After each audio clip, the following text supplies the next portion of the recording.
코로나로 이 세상이 바뀔 것 같다는 생각은 드는데 이게 어떻게 바뀔 건지에 대해서 감이 안 와가지고 제가 그 역사에서 좀 배워야 되겠다. 그래서 이제 몇 가지 책을 좀 뒤적이다가 의외로 기대하지 않은 아주 굉장히 좋은 책을 만났습니다.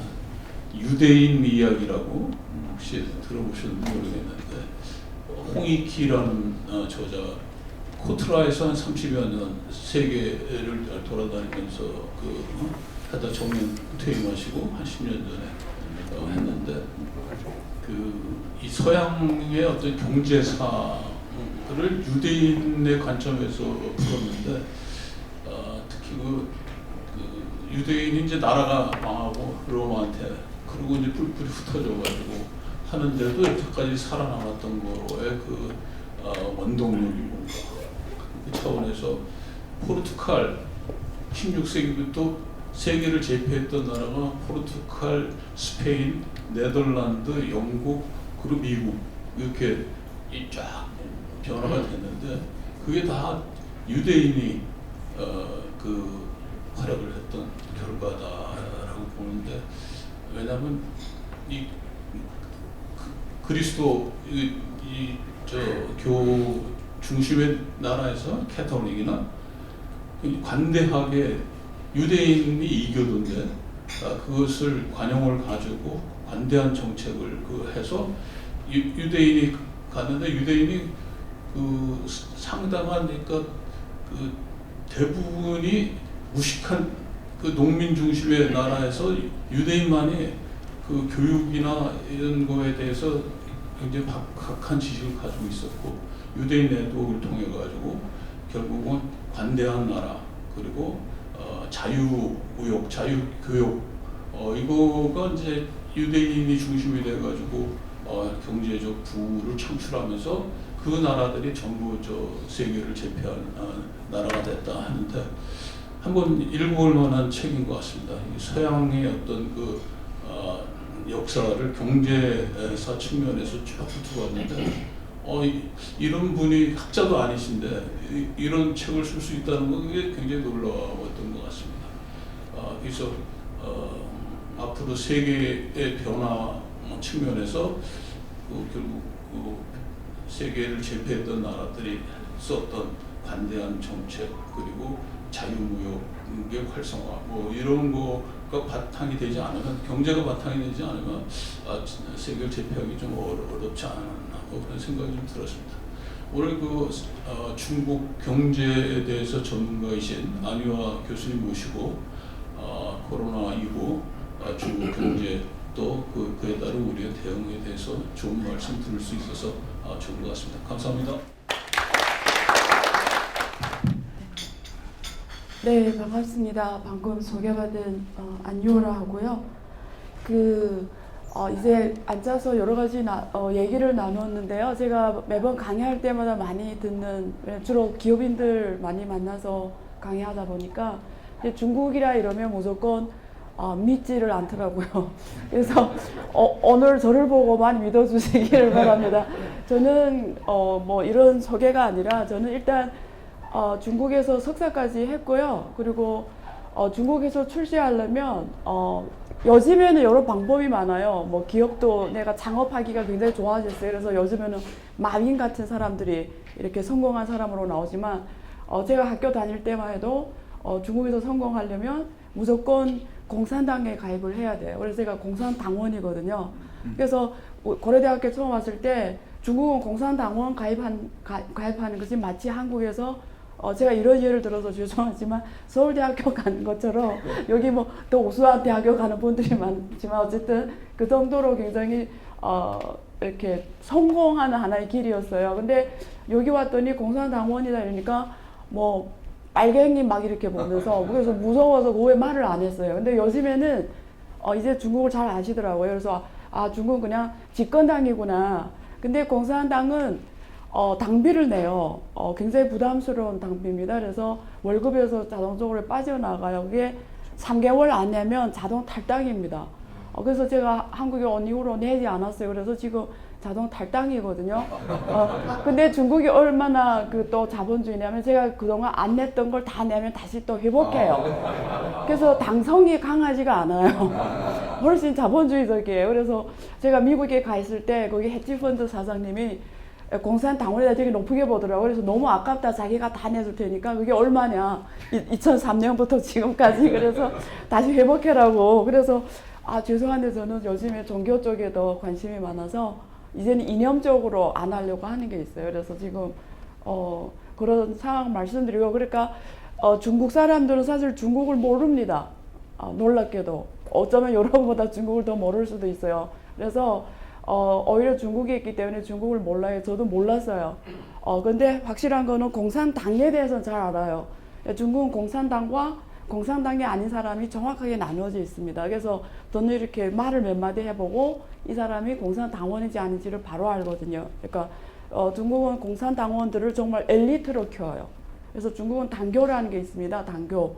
그래서 그 먼저 지방 당교, 그리고 시에 있는 당교, 그리고 성, 여기 말하면 도처럼 뭐 김림성이면 김림성 당교, 그다음에 시진핑 같은 사람 되려면 중앙 당교를 다녀야 됩니다. 그래서 그 당교 안에서의 교육은 예를 들면 그때 완전한 사회주의를 할 때도 그 당교 안에서는 우리는 이제 사회주의는 망한다, 우리는 자본주의를 했다, 이런 말도 해도 돼요. 그리고 지금 중국 공산당 지금 당교, 이러면 저기 북경에 중앙 당교가 있는데 그 안에서는 시진핑을 막 욕해도 돼요.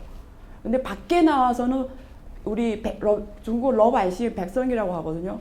러바이싱 앞에서는 달라야 되는 거예요. 근데 그 안에서는 정말 중국식으로 사상 개방 뭐 뭐든지. 그래서 공산당원들은 트레이닝을 뭐 역사, 경제, 뭐 문화, 종교 모든 트레이닝을 다 받고요. 말을 많이 표현하는 걸 많이 배워요. 그래서 중국 공산당이 말하는 그 단어 사용과 일반 사람 말하는 단어 사용이 다릅니다. 그래서 시진핑이 한국에 방문할 때거나 우리 과거에 박근혜 대통령이 중국에 우리 문재인 갈 때도 통역사가 따르는데 중국 그 시진핑이 말한 통역하기 힘들어요.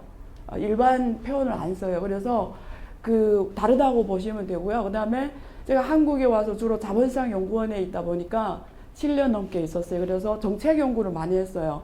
그래서 주로 여기 기재부나 저기 금융위원회나 한국은행 이런 거래소 일을 같이 많이 했는데 한국 공무원들하고 중국 공무원들이 굉장히 달라요.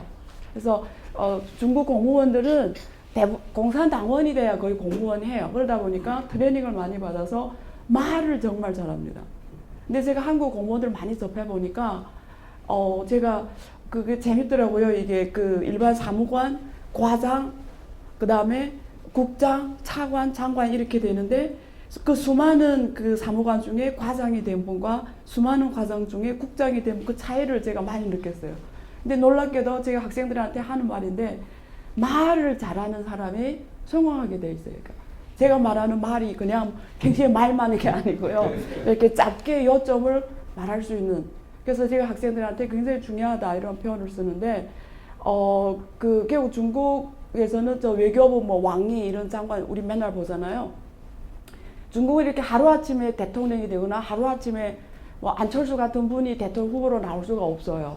여기 뭐 허경영 같은 분들이 내 눈을 바라봐 막 이런 사람들이. 그래서 중국은 이런 사람 그러니까 중국은 이렇게 저 위로 가려면 정말 좀 밑으로부터 몇십 년 인생을 마쳐야 가거든요. 그러다 보니까 아마추어 정치인이 정치인이 될 수가 없어서 확실히 다릅니다. 그래서 중국 사람을 믿어야 되냐 안 믿어야 되는 이 표현보다도 우리가 알아야 되는 건 공산당을 믿을 수 있냐의 질문이 더 정확할 것 같아요.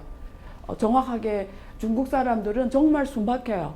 공산당 빼고 일반 사람들은 여러분 혹시 중국 사업하면 느낄 거예요. 중국 사람들은 놀랍게도 어쨌든 믿든 안 믿든 정말 신용을 지키는 중국 사람들이에요. 근데 이게 되게 놀라운 말, 제가 뭐 무슨 말이냐 말이 안 되는 소리 이럴 수도 있는데 중국 사람 일반 사람들은 정말 순박하고 그냥 말 한마디로 비즈니스를 합니다. 뭐 담보나 이런 게 필요 없어요. 근데 그게 몇십 년 가고 이러거든요. 그러니까 우리가 혹은 한국 기업인들이 중국 가서 어떤 실패를 하고 어떤 불이익을 당해서 여기 와서 말씀하시잖아요. 근데 제가 주로 이제 업무를 하다 보니까 정말 잘하는데요. 정말 저는 확신 있게 99%가 그분 탓이에요. 100%. 근데 1%는 억울한 게 있어요. 근데 이 확률은 중국 기업들도 똑같이 있습니다. 그게 뭐 한국 기업이 돼서 외국 기업이 돼서 그런 게 아니에요. 근데 왜 한국에는 중국인은 무조건 가면 돈을 띄우고 이율 받아 못 가고 야반 도주 뭐 이런 얘기가 나왔냐? 중국 가서 실패한 사람들이 한국에 와서 실패한 얘기를 하면서 그게 중국 사람들 중국 때문이라고 말하는 게 가장 편해요. 왜냐면 여기서 워낙 안 믿기 때문에 그게 가장 그 스토리가 먹혀요. 근데 중국에서 제가 성공한 사람 정말 우리 한국 성공한 사람 많이 아는데 그분들은 한국 와서 성공했단 말 안 해요. 왜냐면 제가 질문해 왜 그러냐 이러면 한국 그대로 따라한대요. 그래서 절대 자기 성공 모델을 말하면 안 되는 거예요. 그래서 그런 소식은 안 와요. 그러니까 한국에 들어온 정보는 한 정보만 들어온 겁니다. 그래서 제가 저보고 그 성공한 모델 몇 개 말하라면 바로 정말 수없이 말할 수가 있어요. 근데 그런 정보는 한국에 하나도 안 들어요. 이분들 들어와서 안 말해요.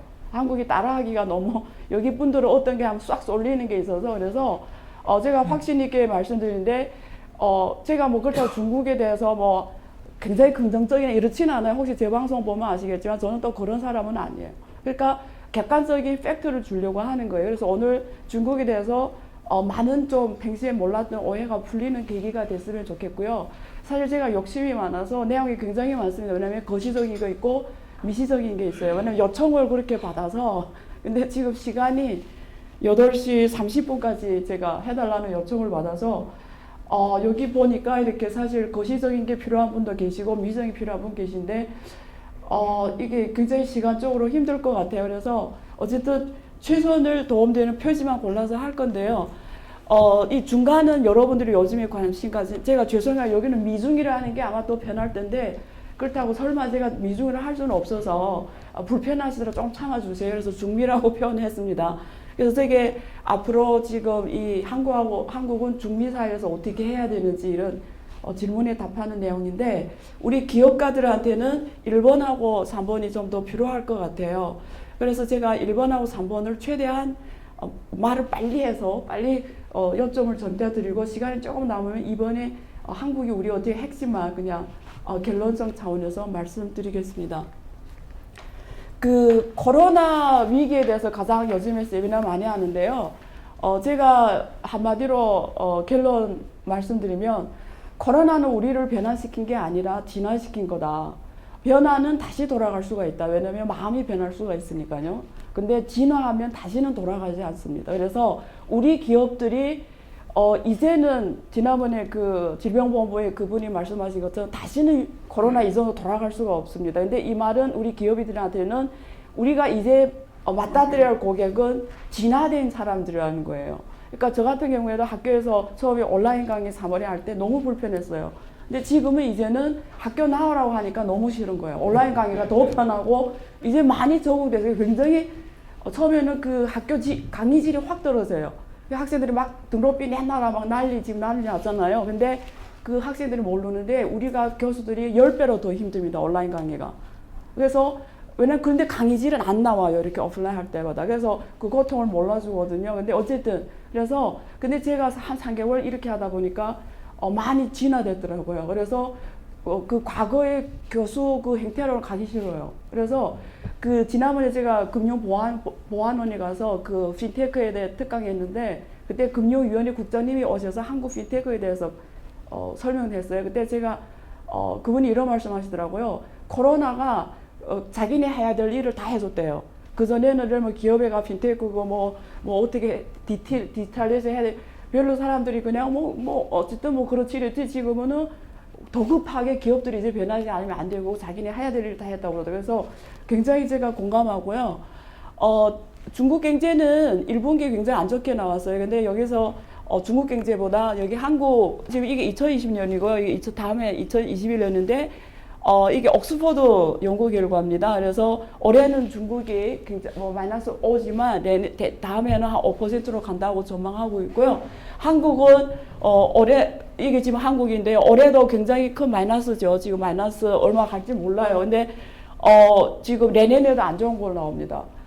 근데 우리 기업가들 입장에서 보면 무슨 뜻이냐면 예를 들면 중국이 내년에 오다 이러면 중국에 투자할 때 평균 기대 수익률을 5%로 잡는다는 얘기가 똑같습니다. 우리가 중국에 투자했을 때 기대 수익률이 5%가 기준이 되거든요. 그러면 한국은 만약에 이렇게 나오면 올해나 내일이나 기업들이 똑같이 기대 수익률을 기대하기 힘들다라는 거예요.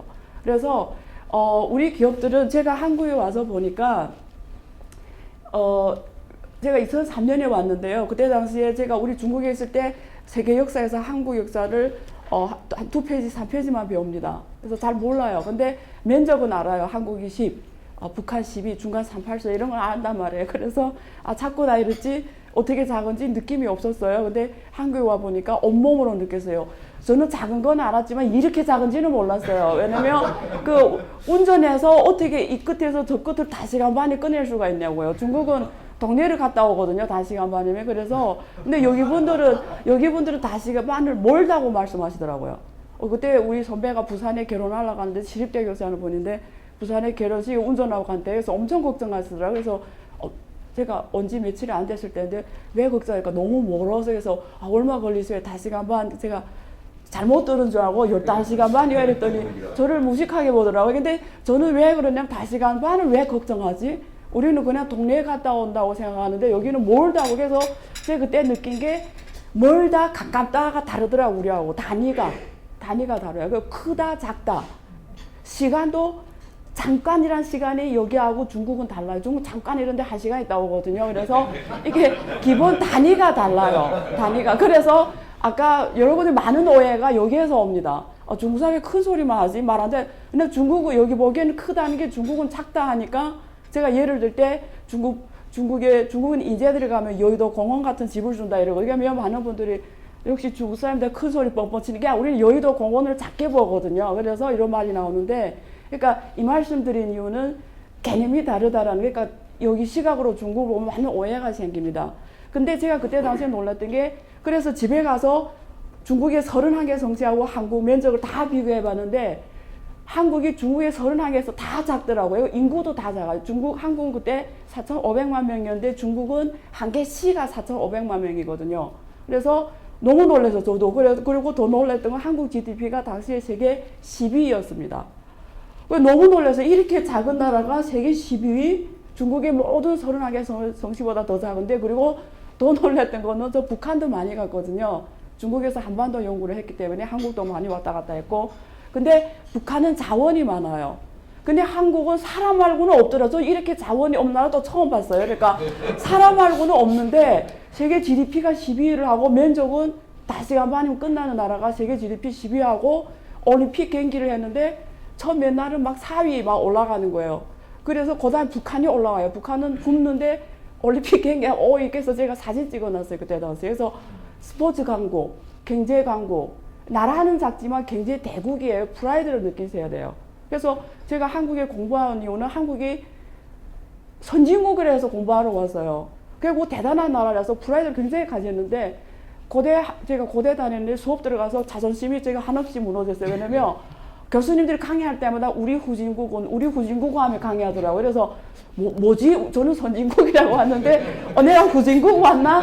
그래 봤더니 한국은 OECD 국가면서 자기를 OECD 국가로 그러니까 프라이드가 없으시더라고요. 그리고 영어를 하는 거 멋있게 보고 중국하고 굉장히 다르구나. 중국은 자기 언어로 말하는 걸 멋있게 보고 그때 당시 못 살았잖아요. 2003년은 2008년 이후로 성장했지. 근데 굉장히 프라이드를 갖고 사는데 여기 분들은 정말 대단한 나라인데 혈조선 이렇게 표현하고 교수님들은 우리 후진국이라고 표현. 그게 무슨 뜻인지 제가 미국 가서 바로 알게 됐어요. 교수님들이 왜 그랬는지 이렇게. 근데 그건 아닌 것 같아요. 이번에 코로나에서 증명이 됐잖아요. 한국처럼 위대한 나라가 많지는 않거든요. 그래서 근데 이제 막 이렇게 훌륭한 사람들과 훌륭한 기록을 만든 우리 분들이 기업가들이 맞닥뜨려야 될 한국 경제 환경이 이거라는 거예요. 그러면 한국은 양쪽이 다 해외 의존해야 됩니다. 원자재를 갖고 와서 머리를 써서 만들어서 또 해외에 팔아서 먹고 사는 나라예요. 이게 한국의 운명입니다. 결국 한국은 5시간 반이 끝난 나라이기 때문에 한국은 한국 거래소로 알리바바, 마인 같은 기업이 나올 수가 없어요. 구글 같은 기업이 나올 수가 없어요. 이 자본 시장에서, 이 경제 면적에서. 그러니까 어떻게 해야죠? 결국 우리가 가야 되는 앞으로 한국의 고령화 가장 빠르고 이런 시장입니다. 그러면 어차피 운명이잖아요. 삼성 글로벌 1등 기업으로 될 수 있는 건 나갔기 때문이거든요. 그래서 그게 꼭 중국이 아니라 우리 시각이 나가야 되는 운명이면 우리 여러분들이 앉은 분들의 시각이 전 세계에서 그 어떤 나라 민족 기업가들보다 오픈되고 편견이 없고 굉장히 객관적으로 거길 다가갈 수 있는. 그러니까 제가 여기 와서 중국 사람 많은 오해 얘기하면 제가 이래요. 혹시 만나보셨어요? 근데 대부분이 안 만나보시고 부정적인 관념을 가지고 계시더라고요. 그러면 안 되는 거예요. 왜냐면 한국 운명은 양쪽에 해외에 있기 때문에 가장 오픈된 나라, 그 다음에 제도도 가장 투명하고 가장 선진적이고 개방된 나라야 돼요. 그래야 한국 기업의 미래가 있습니다. 그래서 우리가 맞다떼를 기억한 건 이렇다는 말씀을 드리고요. 올해 이게 단기적으로 할 때 무역이 가장 큰 충격이죠. 지금 배드 시나리오 30% 정도가 무역이 축소되고 있습니다. 그래서 한국처럼 무역에 의존하는 국가, 수출 주도의 국가는 굉장히 가장 지금 안 좋은 상황이죠. 근데 제가 뭐 길게는 안 살았지만 어제 제가 살아온 이렇게 요 짧은 인생도 경험으로 보면 항상 나쁠 때 좋은 일이 같이 생기더라고요. 우리는 지금 스케이트를 탈 때 곡선을 우리 다 같이 지금 곡선을 달리고 있어요. 어려운 단계에 똑같이 들어왔습니다. 그러면 우리 앞으로 몇 개월을 어떻게 보내에 따라서 우리 기업들의 운명이 결정이 돼요. 앞으로 몇 년이 아닙니다. 지금부터 앞으로 몇 개월 우리 기업들이 어떻게 시간을 보내에 따라서 여러분들 기업들이 미래가 결정이 되는 거예요. 그래서 그런 중국에서 기업들이 뭐 하는지가 중심입니다. 그래서 그런 차원에서 우리가 이렇게 비관적이에 대해서 뭐 낙심하고 비관적이면 아무 문제도 해결이 안 되잖아요. 그래서 긍정적인 면을, 기회적인 면을 말씀드리겠는데요. 주로. 그래서 중국은 앞으로 GDP를 그러니까 많은 사람 오해하는데 GDP가 1위면 대단한 게 아니에요. GDP는 중요하지 않습니다. 청나라 때 중국 GDP가 세계 1위였어요. 근데 서방 열강들이 쳐들어오니까 하루 아침에 망해요. 세계 1위 나라가. 근데 왜냐면 그때 중국 GDP는 비단, 향신료, 마약 뭐 이런 GDP예요. 근데 미국이나 이런 영국이나 이런 서방 열강 GDP는 총 뭐 이런 것들이에요. 군사 기술이에요. 공업화된 이런 산업 기술이에요. 근데 중국은 GDP는 이런 모래사가 이런 건 의미 없어요. 그래서 제가 경제학의 본질 그리고 화폐의 본질이 뭐냐면 기술이거든요. 화폐를 원화가 하루아침에 망할 수가 있어요. 위안화도 하루아침에 망할 수가 있어요. 왜? 뒤에 기술이 없으면 기업들 우리 한국 GDP가 지금 2조 달러 되잖아요. 중국은 지금 14조 달러, 미국이 한 23조 달러 되는데 미국이 계속 갈 수 있는 이유는 뒤에 기술이 있는 기업들이 세계에서 1위 기업이 많기 때문이고 한국이 그나마 지금 잘 괜찮은 거는 한국 반도체가 보태주기 때문이에요. 근데 중국 반도체가 한국을 초월한다고 생각해 보세요. 만약에 한국의 원화는 끝나는 거예요. 그러니까 화폐의 본질은 신용이고 국가 신용이에요. 국가 신용이 되어 있는 기업의 신용이에요. 기업의 신용은 기술입니다. 그래서 우리 기업들이 제일 중요해요. 기업가들이 제일 대단하고요. 근데 그 중국 GDP는 규모적으로는 커요. 근데 아까 청나라 때하고 똑같아요. 이게 안에 내용물이 부실해요. 그러니까 미국이 지금 저러고 있는 거예요. 그래서 중국은 GDP를 이렇게 바꾸려고 합니다. 미래 전략적 신흥산업 중심으로 특히 이런 애들 바이오, 그 다음에 제약산업, IoT. 그러니까 우리가 신흥산업 GDP로 체질을 바꾸려고 해요. 지금 중국 GDP가 작년 말 99조, 100조 좀 안 돼요. 근데 올해 100조 한다면 이런 애들로 지금 GDP를 바꾸려고 해요. 그래서 고첨단 장비산업, 신재생에너지, 빅데이터 뭐 이런 쪽 4차 기술혁명 쪽 산업으로 지금 GDP를 바꾸려고 합니다. 그래서 지금 이게 중국에서 성장률이 20%부터 50%예요. 성장률이. 그래서 중국의 그 거래소가 있잖아요. 창업한이라고 있습니다. 자스다. 한국 코스닥 있는 것처럼. 그리고 중국의科创板이라고 있어요. 그게 상해의 자스닥이라고 보시면 돼요. 근데 올해 수익률이 75%예요. 그다 투자하면 제가 지금 투자했으면 75% 버는 거예요. 그러니까 이런 애들이 지금 돈이 여기로 몰려가고 있어요. 한국의 돈은 부동산으로 가고 있어요. 그리고 동학개미라는 형태를 통해서 주식상으로 가고, 저기 주식상에 단기 투기 거래로 가고 있는데, 그래서 중국의 돈을 앞으로 어디다 썼냐?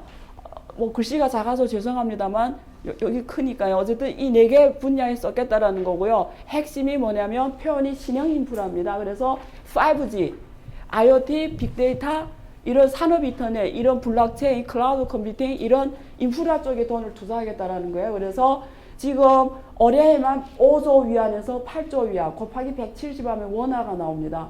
그러면 한 800조 이상이 되죠. 그래서 여기서 지금 5G 기지고 앞으로 5년 500만 개 구축입니다. 그래서 지금 이미 20만 개 넘는 한 30만 개 생겼고요. 매주 1만 개의 5G가 구축이 되고 있습니다. 그래서 5G 관련 올해 한 4천억 투자, 빅데이터 IoT 1,000억 투자, 고첨단 장비 제조 쪽에 또 한 1,000억, 그 다음에 관련 이 신형 인프라에 지금 한 1.2조 이렇게 지금 투자하는 거예요. 그래서 이쪽으로 가고 있고요. 그 다음에 재미있는 거는 전 세계에서 중국, 우리가 여러분들은 다 기업 가시고 경제를 잘 하시고 하니까 우리가 어느 나라든 우리 경제학을 보면 생산 요소로서 4개를 꼽죠. 그러면 토지, 노동력, 자본, 기술입니다. 이거는 뭐 다 아신 내용이잖아요. 근데 이번에 중국에서 그 가장 중요한 문건에서, 정책 문건에서 데이터를 갖다가 생산 요소로 규명했어요. 사실 제가 이 페이지를 요거 하려면 한 몇 시간 강의를 해야 되는데 그냥 결론만 말씀드리면 중국은 데이터를 생산 요소로 규명한 거예요. 무슨 말이냐? 앞으로 생산 요소라는 게 뭐죠? 물건 하나 만드는 게 그냥 이런 물건 마우스 하나 만들어도 그 안에 데이터가 핵심이라는 거예요. 그래서 앞으로 데이터 시장 요소, 데이터 시장 행성.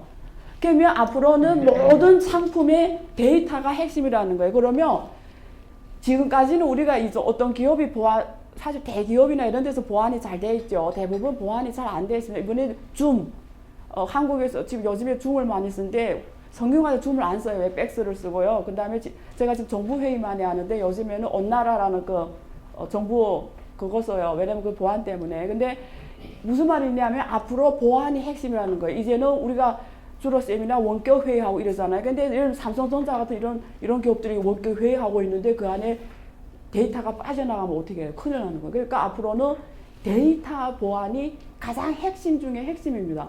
그래서 미국도 그렇고 중국도 그렇고 데이터 보안 관리 인덱스가 엄청 주가 상승률이 엄청 30% 이상입니다. 여기 핵심 기업들이 앞으로 몸값이 훨씬 더 올라갈 거예요. 그래서 지금 이 시장이 엄청 커질 겁니다. 그래서 이거는 뭐 말을 하는 끝나 이미 시작이 된 겁니다.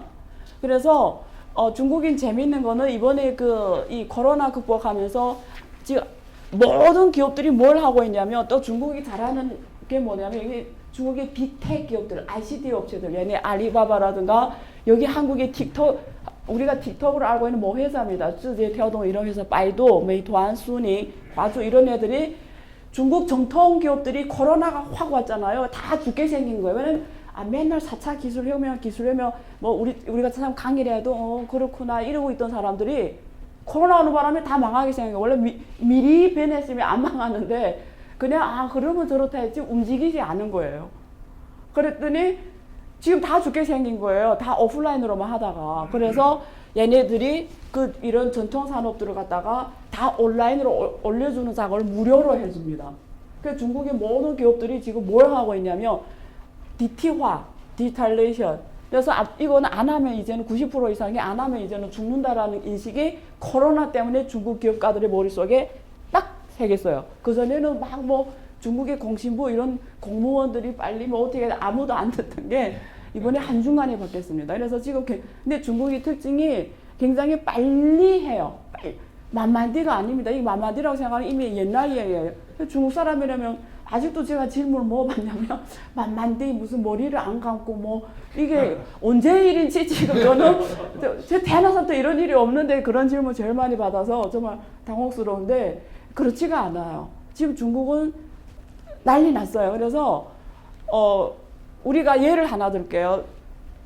이게 제가 이런 얘기를 해요. 만약에 2000년도거나 혹은 10년 전 글로벌 금융위기 때 코로나가 터졌으면 어떻게 됐을까?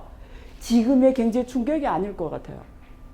그나마 다행이에요. 왜냐면 지금 전 세계 77억 중에 41억이 온택을 할 수가 있어요. 그러니까 온라인 올라와 있을 수가 있어요. 그러니까 우리도 지금 온라인 할 수 있으니까 원격 강의를 하는 거잖아요. 원격. 이번 학기 내내 원격으로 끝냈어요, 지금. 근데 옛날에 만약에 근데 성균관대만 그래요. 다른 대학은 강의도 못했어요. 지금 방학인데 계속 강의해요. 지금도. 우리는 다 끝내고 방학했어 우리는. 근데 성균관대가 제일 잘 돼 있어요. 이렇게. 그래서 영향을 안 받았어요. 근데 다른 대학은 방학에도 강의합니다. 그래서 근데 10년 전에 16억만 온라인을 할 수가 있는 거예요. 70억 중에. 그러면 코로나가 터졌어요. 원격 회의 뭐 아무것도 할 수가 없었던 거죠. 경제 충격이 얼마나 컸겠습니까? 다행인 거죠, 지금 게. 그리고 지금 여기 페이스북 같은 경우에도 2008년에도 회원이 1억 명밖에 없었는데 지금 24억입니다. 그 어떤 나라보다 중국보다 인구가 더 커요, 페이스북이. 이게 무서운 거예요. 그래서 페이스북에 그 주커버거가 리브라 화폐를 만들겠다고 한 거예요. 근데 페드가 난리 난 거예요. 그러면 달러의 기축통화가 영향받는 거예요. 그리고 왜 중국 이민제가 여기 지금 갖고 와 중국 이민에서 디지털 위안화를 만들었는지 아세요? 페이스북 때문에 만든 거예요. 페이스북이 리브라를 내놓으면서 거기에 편입된 통화가 위안화를 안 넣은 거예요. 주커버거도 되게 웃겨요. 그 와이프가 화교고 중국 사람인데 그 리브라 통화에 위안화를 안 넣은 겁니다. IMF SDR 통화에도 위안화가 들어갔는데 근데 리브라에는 안 들어간 거예요. 근데 저게 24억이 만약에 중앙은행들에서 제재를 안 하면 24억이 우리가 지금 은행 가서 예를 제가 지금 은행 가 중국 사람한테 또 달러를 보낸다면 이틀이 걸려요. 이틀. 스위프트 정산 시스템이 그래요. 근데 이 리브라는 보내는 즉시 바로 받아요. 이처럼 좋은 게 수수료도 없어요. 무료. 근데 스위프트는 수수료를 얼마나 비싸게 받습니까? 그러니까 이게 중앙은행들이 바로 문제가 생기는 거예요. 얘네가 만약에 리브라가 글로벌 통화가 된다고 생각해 보세요. 중앙은행들 할 일이 없는 거예요. 그래서 중국인민행이 원래 2004년부터 준비했지만 아까처럼 천천히 이렇게 가다가 딱 리브라 나온 거 보고 정신 바짝 든 거예요. 그래서 그 뭐냐면 2014년부터 영부진이 만들어지긴 했지만 바로 내놓은 겁니다. 그래서 DCEP가 나왔어요. 그러니까 중국이 이렇게 나오니까 위안화 국제가 확 빨리 될까봐 미국에서 지금 디지털 달러를 만들고 있습니다. 제가 지금 오피니언 썼고요. 그래서 이게 10년 전에 이 정도밖에 안 됐더라는 거예요. 무슨 말이냐면 먼 일이 아니에요. 이렇게 세상은 눈 깜짝할 사이에 변한다라는 거예요. 제가 여기 온 지 17년인데 어제 온 것 같아요. 그러니까 이렇게 빠릅니다. 그래서 이 흐름을 탄 기업들은 지금 세계적인 1위 기업이 된 겁니다. 그게 우리가 알고 있는 아마존, 우리 팬이라는 기업들이죠. 아마존, 애플, 페이스북, 구글, 마이크 이런 애들이에요. 이 흐름 속에 있잖아요, 얘네들이. 그 플랫폼을 제공한 애들. 그러니까 코로나가 이렇게 세상을 또 바꿨기 때문에 다음에 구글이 나온다는 거예요. 이번에 제가 또 강의를 많이 하다 보니까 이렇게 항상 각 국가별로 부자 순위로 비교해 봅니다. 근데 제가 놀랬던 건 자본시장 연구실 때도 했고 지금도 하지만 한국의 부자는 순위가 안 변하고 계속 그 사람들이에요.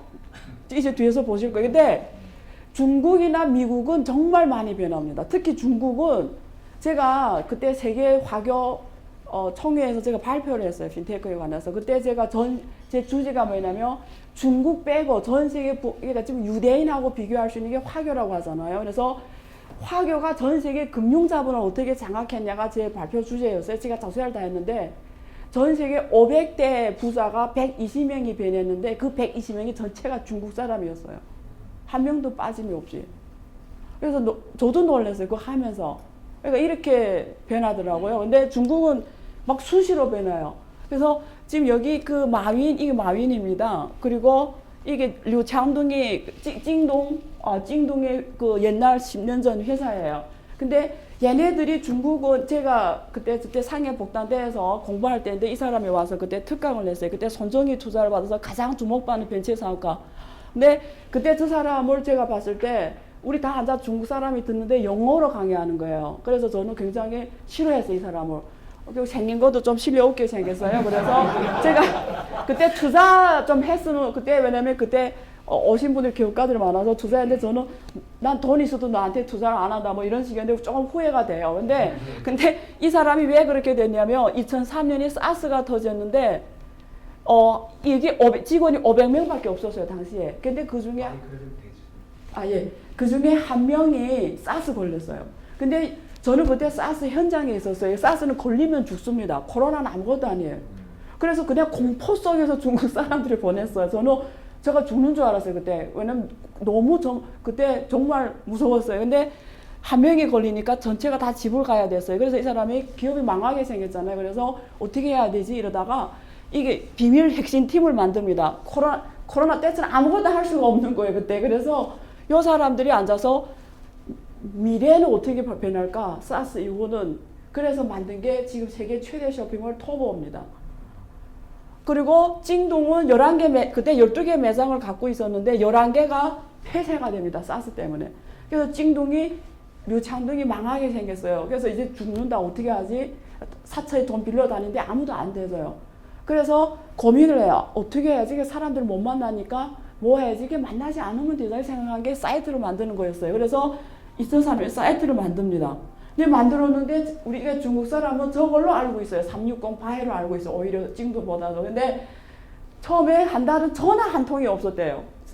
만들어 놨는데 물건이 하나도 안 나가고 DVD, CD 이런 거 팔았거든요. 근데 하루 전화 딱 오더니 한 장이 나간 거예요. 그런 게 한 일주일에 또 오더니 그 다음에 온라인이 급속하게 판매가 늘어나더니 아예 그 마지막 한 개도 정리하고 다 온라인으로 바꿔버립니다. 그래서 오늘이 찡동이 된 거예요.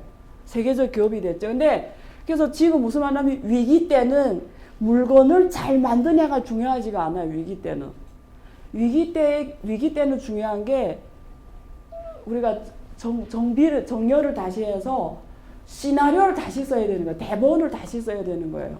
그러니까 위기 때의 경쟁은 대본의 싸움이고 시나리오 싸움입니다. 그래서 제품이 차별화가 중요한 게 아니고 시인이 차별. 그래서 우리가 지금 고민해야 되는 건 앞으로 몇 개월 동안 시나리오를 어떻게 바꿔야 되는지가 더 중요해진 겁니다.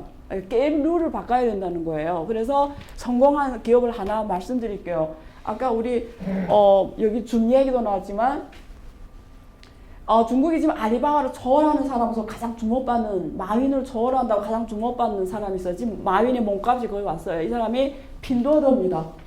이번에 미국에 상장하면서 이 사람 부자 순위가 원래 세계 500대 밖에 들어갔는데 지금 100위로 왔어요. 근데 이 사람이 80 이후 중국 나이를 말할 때 한국 학번을 따지던데 중국은 80 이후 90 이후 이렇게 출생으로 말해요. 이 사람 80 이후 30대 지금 40이 곧대나 어쨌든 80 이후로서 세계적 부자가 된 사람입니다. 근데 이 기업이 2015년에 만들어졌어요. 몇 년밖에 안 되는 기업이에요. 근데 얘네가 하는 게 뭐냐면 SNS로 중국 웨이챗, 한국 카톡, SNS로 물건을 팔아요. 공동 구매 뭐 이런 걸로. 근데 얘네들이 이거예요. 그러니까 저기 지금 숫자가 1680원이 돼야 돼요. 잘못 표현한 건데 1680원짜리 물건을 팔아도 이익을 남겨야 되는 거예요. 그러면 사람이 들어가면 안 되는 거예요. 그러니까 얘네들이 모든 걸 다 AI화 했습니다. 여기 MD 구성, 상품 구성까지 다 로봇으로 합니다. 사람이 함에도 필요 없어요. 그래서 보통 우리가 이렇잖아요. 알리바바든 저 터보든 우리가 백화점에 가서 물건 사도 먼저 광고를 보고 그 물건을 인식한 다음에 내가 기억했다가 그걸 내가 찾아서 사잖아요. 이게 일반적인 행태입니다. 근데 핀도더는 그게 달라요. 상품이 사람을 찾아가는 거예요. 나도 내가 어떤 상품이 나한테 맞는지 모르는데 핀도더는 아는 거예요, 나를. 그래서 상품이 사람을 찾아가는 모델로 세계적 기업이 된 겁니다. 그래서 여기에는 사람의 개입이 없어요, 모든 게. 그리고 얘네가 더 놀라운 거는 중국의 북경, 상해 이런 1선 도시에 성공한 게 아니라 중국의 2, 3선 도시를 공략해서 성공한 기업입니다. 태동이 49년에 중화인민공화국을 만들죠. 그래서 신중국이라고 하는데 장개석이 쫓겨납니다. 근데 왜 쫓겨나냐? 이게 진짜 이걸 알면 중국을 잘 알 수가 있는데 간단하게 말하면 장개석은 중국에 대한 판단이 뭐냐면 도시를 장악한 자가 중국을 장악한다고 판단한 거예요. 그래서 제일 정예 부대를 다 도시에다 놓습니다. 근데 모태동은 농촌을 장악한 자가 중국을 장악한다고 판단한 거예요. 그래서 농촌부터 공략합니다. 그래서 중국말로 모태동의 전략이 농촌으로 도시를 포위하는 전략이었어요. 기업이었으면은 핀도더입니다. 이 사람들이 농촌 소외된 지역을 공략해서 세계적 기업이 됐어요. 그래서 얘네들이 지금 회원 수가 5억 명이 넘었어요. 5억 명. 그래서 지금 황정이라는 사람이 몸값이 기업 가치도 지금 65조 되는 기업이 됐습니다. 그래서 중국의 부가 이렇게 바뀝니다. 이게 죄송하지만 글씨가 작아서. 그래서 지금 이 사람이에요. 황정희. 부가 올해 54% 늘었어요. 올해 코로나에서 부가 가장 줄어든 사람은 우리가 루비똥 창업자하고 우리가 신처럼 생각하는 워린 버핏. 여기 지금 마이너스 180억까지 갔다가 후에 주가가 올라오면서 120억 회수가 됐어요. 근데 마이너스입니다. 근데 그거 아세요? 제가 시간 없어서 말 못하겠는데 미국에서 얼마나 미국의 나라가 웃기냐면 돈을 엄청 찍어냈잖아요. 지금 페드의 자산이 7.2조 달러 됐어요. 4.1조에서 한 3.2조 더 찍어냈죠. 근데 그 돈을 뭐 했냐면 회사채를 사주는 거예요. 근데 그 회사채를 사주는 게 뭐 이런 어려운 기업이 아니고 버크세어 이런 주식을 사줘요. 이런 회사채를. 얘네들이 부자 거 사주는 거예요. 그래서 이런 애들이 정부에서 사준 회사채 돈을 받았잖아요. 그걸로 자기 주식을 사는 거예요. 자기 주식 매수를 하는 거예요. 그 주가가 올라가서 그렇게 해먹는 겁니다.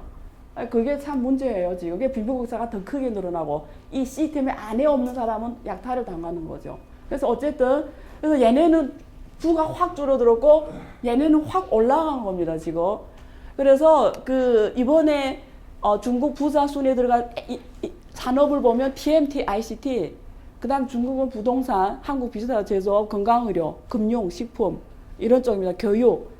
이 교육이 제가 예를 하나 들게요. 중국은 0세부터 13세 인구가 3억입니다. 0세부터 13세. 13세라는 게 초등학교 졸업하기 이전까지. 근데 제 친구가 중국에서 문화그룹의 회장이에요. 대학 동창 여자인데 걔는 돈이 그냥 중국은 이렇게 한국적 신용카드를 많이 안 썼어요. 요즘에 웨이챗페이 이런 거 쓰긴 하는데 근데 현금이에요. 그냥 현금. 근데 미국의 KKR, 블랙스터 이런 애들 투자하겠다고 난리인데 안 받아요. 얘는. 왜냐면 돈이 필요 없거든요.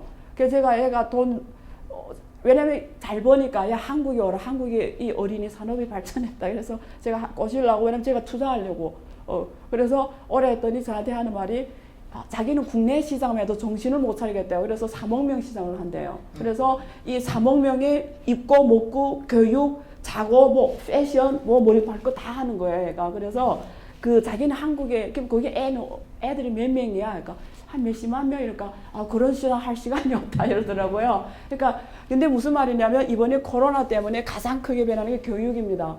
근데 제가 제 석사 지도 학생 중에 선즈센이라는 상해에서 온 애가 있어요. 옛날에 성균관대에 중국 학생이 4,000명이 넘습니다. 4,400명이 있는데 얘들이 한국에 오면은 저런 식당에서 설거지해요. 아르바이트를. 근데 지금 안 합니다. 얘네는 하나도 할 필요가 없게 된 거예요. 얘네가 한국에 들어온 중국 유학생이 7만 지금 8만 명인데요. 한 명 한 명이 한국 상품의 마케터예요. 얘네들이 예를 들면 그 학생 중에 여학생이 한 명 있는데 아까 터보에서 그리고 아까 틱톡이라든가 아까 웨이체몰이 있거든요. 거기서 저 동대문에 가서 얘가 20대란 말이에요. 자기네 나이에 좋아할 이런 걸 해서 중국에 팝니다. 자기 머리에서. 근데 월 수입이 1,000만 원이에요. 공부도 하면서 1,000만 원 벌어요. 이번에 선주생 남학생 상해인데 한국어를 하나도 못해요. 근데 지금 코로나 때문에 중국을 못 가는 거예요. 방학이라도. 그래서 내가 이랬어요. 야, 너 코로나 때문에 힘들지 않아? 내가 지난번에 그랬더니 자기 집을 못 가는 건 힘든데 수익이 엄청 늘었대. 얘 뭐 하냐면 중국에 온라인 교육 큰 플랫폼이 몇 개 있어요. 그 몇 개. 그 중에 하나에서 얘 하는데 그 플랫폼은 주로 중국의 초등학교, 중학교, 고등학교까지 중국에서 K12라고 해요. 얘네들을 여기 강남 아줌마들의 좋은 선생님을 쓸까요? 애들을 가르치는 거죠. 온라인으로 가르칩니다. 가정교사 하는데 플랫폼으로 해요. 근데 옛날에는 코로나 이전에는 한 달에 한 몇백만, 한 300만 벌었는데 지금 코로나 때문에 자기가 수입이 몇 배 늘었대요. 확 늘었대요. 그래서 그래 어디서 주로 왔어요? 그러니까 특히 2, 3선 도시에서 많이 왔다는 학생들이. 그래서 자기는 지금 너무 바쁘대. 갑자기 학생이 너무 많이 늘어나서. 그래서 제가 이런 온라인 교육 기업도 분석해봤죠. 근데 진짜 장난이 아니에요. 그러니까 이익 증가율이 80% 이상. 근데 왜냐면 중국 학생이 이렇게 중국은 그러니까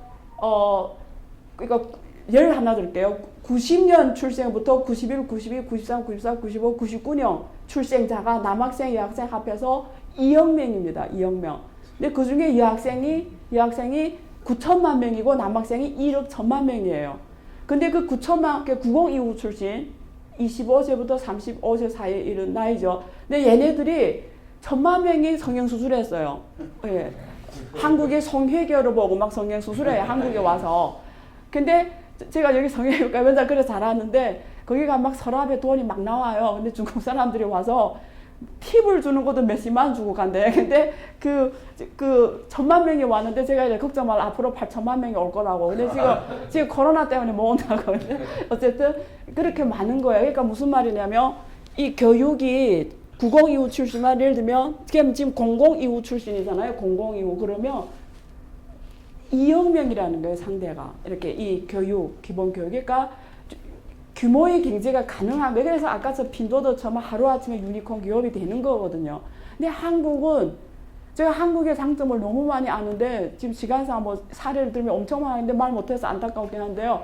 한국은 제가 안타까운 게 뭐냐면 예를 들면 이런 거예요. 한국이 네이버가 혹은 한국이 카톡이 중국에서 태어났으면 웨이챗이나 페이스북이나 맹함을 못 내밀어요. 근데 한국에서 태어났기 때문에 그냥 지금의 네이버고 지금 카톡인 거예요. 그래서 그게 사실 텐센트 그 웨이챗이 오늘의 세계에서 500조 기업이 된 거는 지금 600조 넘었는데 카카오 때문에 됐어요. 얘네들이 카카오톡 투자했거든요. 카카오 그대로 갖다가 그 전에 이미 있었는데 모델이 완성이 된 거는 카톡에 투자하면서 완성이 됐어요. 중국에서 그대로 만든 게 웨이챗이고요. 거기다가 카톡보다 하나 더 넣었어요. 그게 페이먼트, 결제 시스템을. 그게 웨이챗페입니다. 근데 한국에서는 이걸 못해요. 그래서 제가 저 산업부 회의 가거나 저 정부 회의 갈 때마다 저 청와대에서 회의할 때 이런 말을 많이 해주거든요. 지금 금융위원회 그 국장님이 와서 핀테크를 특강하는데 제가 앉아서 들으면서 중국에서는 저런 걸 핀테크라고 안 보거든요. 근데 이건 핀테크라고 말씀하시더라고요. 그래서 제가 그 말을 못 하겠고, 근데 제가 두 번째 시작했는데 제가 이랬어요. 중국에서는 핀테크가 금융사가 하는 걸 핀테크라고 안 본다. 이러면 카카오페이 핀테크가 아니에요. K뱅크, 뭐 국민은행 이런 데서 만약에 한다 이러면 아니에요. 제조업이 하는 게 핀테크예요. 그리고 아까 말했죠. 밸류체인에 디지털이 들어와야 돼, 데이터가. 그러면 빅데이터가 밸류체인에 들어와줘야 돼요. 이제 뒤에 있지만. 근데 그 빅데이터가 어디서 옵니까? 데이터가, 예를 들면 제 데이터가, 그 핀도더가 내한테 맞는 옷이 뭔지 어떻게 알아요? 제 데이터가 있어야 하는 거잖아요. 제 비헤이버를 알아야 하는 거잖아요. 근데 제 비헤이버리 플랫폼에서 어떻게 결정이 되죠? 결제에서 나오는 거예요, 결제. 페이먼트가 없는데 어떻게 빅데이터를 얻습니까? 말이 안 되죠. 근데 한국은 못하게 해요. 이게 문제예요. 빅데이터 할 속에서 이제 우리 대표님께서 한국 클라우드 이런 게 시장이 크지가 않아요. 왜냐면 클라우드란 거는, 클라우드 컴퓨팅이란 거는 모든 데이터를 다 쓸 수 있는 게 아니에요. 그거 비용을 다운시키기 위해서 클라우드 컴퓨팅이 필요한 건데 빅데이터가 있어야 수요가 있는 거죠. 근데 중국은 그냥 이게 중심이 되어 있는 거예요. 그냥 아까처럼 1 거래량이 작년 11월 11일 터보에서 11월 12일 1 거래량이 2,830억 위안. 한국의 모든 백화점이 1년 매출보다 더 많거든요. 이런 데이터를 처리하거든요. 그래서 그런 말이 있어요. 전 세계에서 진짜 빅데이터를 처리해본 회사는 딱 2개예요. 중국의 알리바바하고 나스닥. 뉴욕 거래소. 그래서 제가 그 신한은행 빅데이터 센터장하고 되게 친하는데 저하고 계속 이런 얘기 많이 해요. 그럼 제가 이렇게 말은 안 하지만 속으로 저거 굳이 빅데이터 기술을 할 필요도 없는 걸 빅데이터로 한다. 왜냐면 그건 빅데이터가 아니거든요. 근데 빅데이터 센터를 만들어서 빅데이터라고 하는데 그건 아니거든요, 사실. 그래서 이게 한국의 규제가 바뀌지 않고 이런 것들이 안 바뀌면 미래 산업에서 이길 수가 없어요. 왜? 데이터가 없는데 어떻게 당신을 압니까? 할 수가 없어요. 그래서 지금 우리가, 제가 사실 작년부터 강의할 때 쓰는 건데 뭐 경제가 좋아지냐 안 지냐 이런 이슈가 많았는데 저는 경제가 이렇게 온다, 이렇게 온다고 했거든요. 근데 코로나 때문에 원래 이게 스무스하게 오다가 코로나 때문에 우리 모든 국가를 계곡에 빠뜨린 거예요. 다 죽게 생각. 지금 원래 6월이 오면 대충 끝난다고 생각했는데 이제 마음 준비가 다 됐잖아. 이게 5.1 내년 상반기까지 갈 수 있다. 그것도 아주 낙관적으로 했을 때 백신이 나온다고 가정하에서 우리가 여기에 다 빠뜨린 거, 다 죽게 생겼어요 지금. 근데 여기에서 이렇게 치고 올라오는 기업들이 알리바바 될 거고 구글이 될 거고 페이스북 된다라는 거죠. 왜냐면 그 전에 아까 그 전에 중국의 알리바바랑 다 이럴 때 만들어져 정보사회에서 여기를 그대로 이 곡선을 그대로 탄 거죠. 구글, 아마존 이런 애들이. 그래서 이번에는 우리가 지금 여기로 가고 있는데 여기에서 누가 나오냐는 앞으로 몇 개월을 어떻게 보내에 따라 결정이 된다라는 겁니다. 그래서 그 핵심이 이거예요. 제가 뭐 풀진 않을게요. 수렵사회, 농경사회, 산업사회. 우리가 금방 보냈던 사회는 ICT, 정보사회죠. 그래서 구글 같은 기업들이 세계적 기업이 된 거고요. 그 모바일 중심의 사회였고. 근데 우리가 가는 데는 뭐 이거 제가 쓴 말이에요. 스마트 디지털 사회. 제가 원래 창조사회라고 썼어요. 그랬더니 박근혜 창조경제하고 비교하더라고요. 그래서 한국은 전 정권이 쓰는 말 안 쓰잖아요. 그러면 제가 창조경제를 쓰면 저 뭐 전문가랑 흐름도 모르는데 막 이럴까봐 바꿨어요. 제가 말한 창조경제는 박근혜 창조하고 다르거든요. 박근혜 정부 때 창조경제 강의를 가장 많이 했지만 그런 뜻이 아니고 우리가 가야 되는 일상은 한 사람을 위한 티셔츠 한 장을 팔아도 이익을 남길 수 있는 사회인 거예요. 근데 옛날 모델은 아니었죠. 1억 장을 만들어서 가성비 싸게 만들어서 1억 장을 만들어서 마진을 남기는 구조였다면 이제는 내가 그 사람을 더 잘 알아서 상품이 그 사람을 찾아가서 그 한 사람을 위한 물건을 팔아도 해서 개인적인 취향이 최대한 만족되는 디지털 경제로 가는데 이렇게 이익을 남기려면 어떻게 변해야 됩니까? 말이 안 되는 거죠, 사실은. 그러니까 이런 사회다. 그래서 이게 다음에 이런 애들이 필요하다.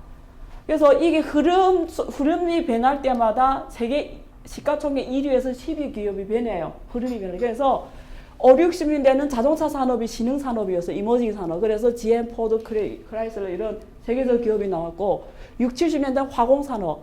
여기 다우케미칼, 바이어, 듀퍼 이런 업체들. 7, 80년대 소비 산업. 우리 아는 펩시콜라, 코카콜라 다 이럴 때 세계적 기업이 된 거죠.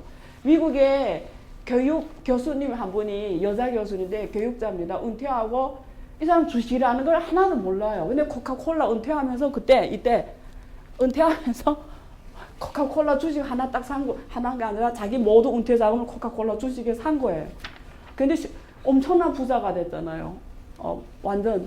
그래서 예를 들어 이런 흐름을 잘 투자하면 그렇게 되는 겁니다. 그리고 8, 90년대는 전자컴퓨터 산업, 여기 IBM 같은 마이크로소프트, 그리고 90년대 말부터 2007년, 8년 부동산 산업, 모든 국가가 부동산 산업이 굉장히 빨리, 집값이 가장 빨리 올라갔어요. 중국도 그랬어요. 한국도 그렇고. 그리고 그 다음에 지금 여기죠. 여기. 그래서 페이스북, 아마존, 팽이라 우리가 하죠. 그리고 중국은 BAT죠. 이런 업체들이 지금 세계 몸값이 제일 비싸죠. 그럼 우리는 관심 갖는 게 다음이라는 거죠. 다음에 넥스트 누가냐. 그래서 10년 전에는 이런 제조업이라든가 석유 천연가스가 시가총액 10개 중에 5개, 1등부터 10등 중에 5개. 지금은 ICT, 어느 나라도 한국도 그래요. 한국에 지금 ICT 업체들이 시가총액 10위 안에 많이 들어왔습니다. 그래서 지금 5개 들어왔죠. 그럼 우리가 지금부터 생각해야 되는 건 다음에 10년, 2030년 때 저기 1등부터 10등 중에 누가 있을 것 같아요? 누가 없어질 것 같아요? 페이스북이 있을까요? 페이스북이 왜 리브라를 했겠어요? 이것도 되게 깊은 얘기인데 페이스북은 광고로 주로 수익을 올리지만 실제로 페이스북이 수익 모델이 없습니다. 그래서 그거가 되게 똑똑해요. 자기가 변하지 않으면 죽는 걸 알거든요. 근데 그래서 생각한 게 금융위구나 해서 금융시장인데 지금 은행 모든 국가에서 인정을 안 하려고 하죠. 왜냐면 쟤네를 인정해서 자기 역할이 줄어드니까. 그래서 지금 그게 문제입니다. 어쨌든. 그래서 우리가 지금 퀘스천 다 2030년 세계 1위부터 10위 안에 한국 기업이 들어가면 얼마나 좋겠어요. 그래서 중국은 이미 500대 중에 미국을 초월했습니다. 수량적으로. 질은 좀 다른 문제고요. 그래서 중국을 놓고 말하면 기회가 이게 전 세계적으로 모든 나라에서 지금 다 이쪽으로 가고 있어요. 한국도 그렇고 한국의 뉴딜. 근데 한국의 뉴딜이 원격 의료가 안 들어가 있습니다. 그게 문제예요. 그러니까 한국은 의료 산업이 지금까지는 중국보다 빨리 갔다 이래서 중국에 많이 왔잖아요. 반도체하고 의료 이런 쪽. 근데 중국은 지금 원격 의료를 안 하는 데가 없어요. 중국은. 근데 한국은 원격 의료를 법으로 못하게 해요. 왜냐면 그 의사협회가 기득권 지난번에 타다하고 똑같아요. 택시. 요즘에 제가 택시 타고 다니는데 원래 타다 탔거든요. 서비스가 하나도 안 변하게 비 오면 택시 잡기 너무 힘들게 변하지 않으면서 타다 같은 게 나오면 죽여버려요. 예를 들면. 근데 그 원격 의료 똑같아요. 미래 의료의 핵심은 원격 의료의 데이터 때문에. 근데 그걸 못하면 한국 의료는 어디로 가겠다라는. 그래서 이런 게 문제인데 어쨌든 그러니까 다 이쪽으로 지금 가고 있는데 플러스 중국 하면 하나 더 있어요. 중국 같은 경우는 건강한 중국, 아름다운 중국 키워드가. 그래서 중국이 이제는 특히 코로나 때문에 더 그래요. 건강에 제일 관심이 있습니다. 그래서 의료, 바이오, 제약, 인터넷, 건강미화, 양로, 농업. 중국의 진짜 부자들은 중국 땅에서 나온 농산품을 안 먹어요. 왜냐하면 중국 토지가 오염됐다고 생각하기 때문에. 그래서 한국은 사실 놀랍게도 한국은 농업을 하면 희망이 있습니다. 왜냐하면 미국이나 이런 쪽은 아무리 싸도 그게 비행기로 중국 부자 상에 올라가기에는 그 이상 맞지 않아요. 근데 한국이 만약에 고급 부가가치 농업을 하면은 한국에서 그 물건이 바로 아침에 직접 그 비행기로 와가지고 바로 그 부자의 상에 올라갈 수가 있거든요. 그래서 농업이 한국의 전략산업으로 될 수가 있습니다. 근데 어쨌든 이런 쪽이고 플러스 환경. 근데 이 환경이 신재생 에너지 신재료, 환경 산업에 중국이 엄청 지금 투자하고 있는데요. 그 다음에 중국 사람들이 옛날에는 중국하고 미국이 정말 비슷하더라고요. 제가 보니까 저는 놀랐어요. 정말 민족성이나 생각하는 거나 너무 같아서 놀랐어요. 근데 하나는 사회주의, 하나는 자본주의인데 너무. 그래서 이번에 그 볼튼 책에서 사람들이 샥을 받은 게 뭐죠? 여러분들 한국 내용만 주목했겠지만 저 그거 받았거든요. 그 PDF로. 그거 읽어봤는데 그 중국에 대한 내용이 정말 재밌어요. 근데 그 여러분들은 뭐 시진핑하고 그 트럼프가 중국을 엄청 끌어는 갔죠. 그래서 제가 중국하고 미국 싸움은 한국에서는 신냉전이라는 표현을 쓰는데 냉전이 아니다. 제가 그러거든요. 열전은 전쟁하는 걸 말하잖아요. 전쟁, 죽고 살기로. 근데 둘 다 핵국가이기 때문에 열전은 없습니다. 그럼 다 죽겠다라는 거죠. 그러니까 그러면 옛날 구소련하고 미국처럼 냉전, 그러니까 각자 자기 형제들 데리고 놀고 서로 거래 안 하는 거죠. 이것도 아니다. 그래서 제가 량전, 청량하다는 량, 청량하다. 그 량자예요. 삼수변에. 그래서 영어로 cool war 이렇게 표현하는데 량전이다. 이게 량전이 뭐냐? 앞에서는 엄청 막 싸워요. 미국은 대통령이 나가 직접 중국을 욕하고 중국은 대변인이 나와서 욕하잖아요. 근데 뒤에서는 협력하는 거예요. 그게 볼턴 회고록에 그대로 나왔어요. 시진핑하고 둘이 짜고 했잖아요. 야, 그리고 볼턴 회고록이 더 웃기는 게 그 트럼프가 이랬다잖아요. 위글 쪽이 뭐 수용소를 만들던 그 인권 문제를 우리가 왜 터치해야 되냐. 걔네 우리도 인권 문제 있는데 우리가 무슨 상관이야. 그랬다. 그러니까 무슨 말이냐면 가치와 뭐고 없는 거예요. 그러니까 실리. 그러니까 나의 목표만 비즈니스면 주고받기 확실하고 아무리 공산당 국가라도 나한테 주는 게 확실하면 why not 이런 거죠. 그러니까 지금 량전이니까 지금 우리가 헷갈리는 거 도대체 뭐야. 이렇다 저렇다 이러는 거잖아요. 그래서 그 중국은 지금 그러니까 아까 그 얘기하다가 중국하고 미국은 리치면 부자라면 게임이 끝이에요. 근데 한국은 시간이 되네. 이렇게 짧네요. 그러니까 한국은 제가 세계에서 제일 성공하기 어려운 국가가 한국이다. 한국은 돈만 있어서 되는 게 아니더라고요. 제가 일본 갔더니 일본 사람들이 제가 일본, 한국, 중국 이렇게 딱 보고 느낌이 와요. 눈을 보고. 근데 일본 사람들 눈에는 재미라고 어떻게 인생을 재밌게 살까만 고민하더라고요. 뭐 이상이고 뭐이고 없고. 근데 중국 사람들 눈에는 저를 포함해서 돈밖에 모르고 돈 안 주면 움직이지가 않아요. 돈밖에 몰라요. 근데 한국 사람은 돈만 있어도 되는 게 아니더라고요. 이게 집도 잘 태어나야 돼요. 뭐 가문도 대학도 그 황금 라인 있고 미국 어디를 나와야 인정해 주더라고요. 세상에 그런 성공이 어디 있습니까? 그래서 제일 어려운데 중국은 돈만 있으면 게임 끝이에요. 미국도 그렇더라고요, 사실은. 근데 요즘에 달라졌어요. 근데 요즘에 부자들이 다 하위를 하려고 해요. 그래서 저한테 부자들이 저한테 엄청 성균관에 좀 하위를 하게 해달라. 근데 제가 받아가지고 졸업을 어떻게 시켜요? 그거 너무 누가 써줘요. 근데 중국은 그렇게 막 써주거든요. 그래서 돈 벌려면 너무 좋은 비즈니스예요. 근데 미국 많이 갔어요. 미국하고 저 캐나다, 호주. 근데 지금 모으게요 이제 중사.